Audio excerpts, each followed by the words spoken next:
ధ్రువుడు శ్రీహరికి సాష్టాంగదండ ప్రమాణం చేసి దోసిలి ఒగ్గి స్తుతించడానికి పూనుకున్నాడు.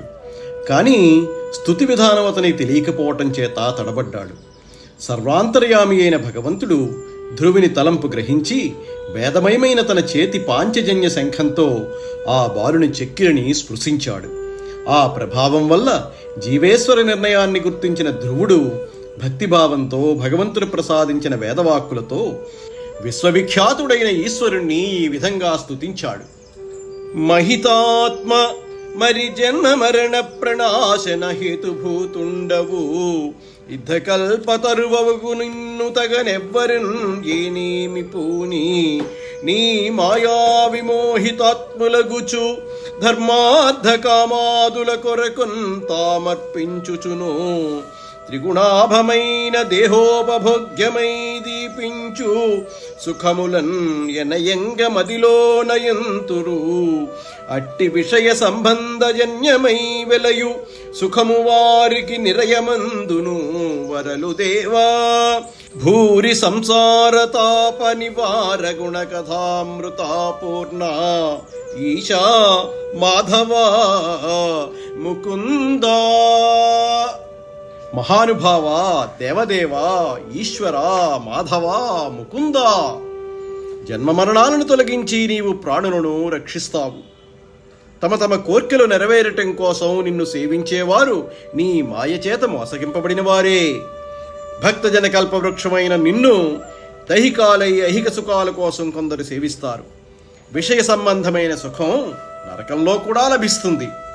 శౌర్యం, ఔదార్యం మొదలైన సుగుణాలతో కూడిన కథా సుధాపూరం అపారమైన సంసార తాపాలను నివారిస్తుంది.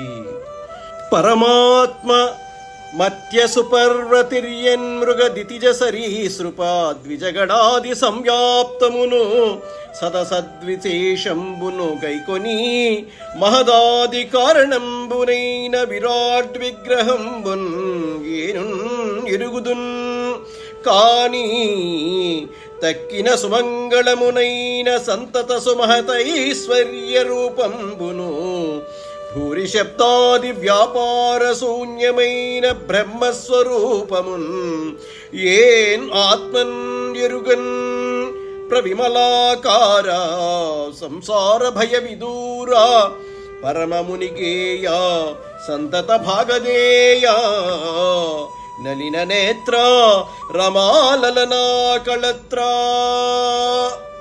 ఓ పరమాత్మ, మానవులు, దేవతలు, మృగాలు, రాక్షసులు, పాములు, పక్షులు మొదలైన పలు విధాల ప్రాణులతో నిండి ప్రకృతి పురుషులతో కూడి మహదాదులకు కారణమైన నీ స్థూల రూపాన్ని నేను ఎరుగుదును.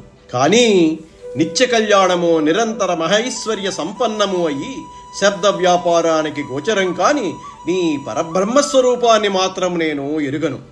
రాజీవనేత్ర, రమాకళత్ర, నీవు నిర్మలాకారుడవు, భవభయ దూరుడవు, మునిజన సంస్థవనీయుడవు, పరమభాగ్య దౌరేయుడవు.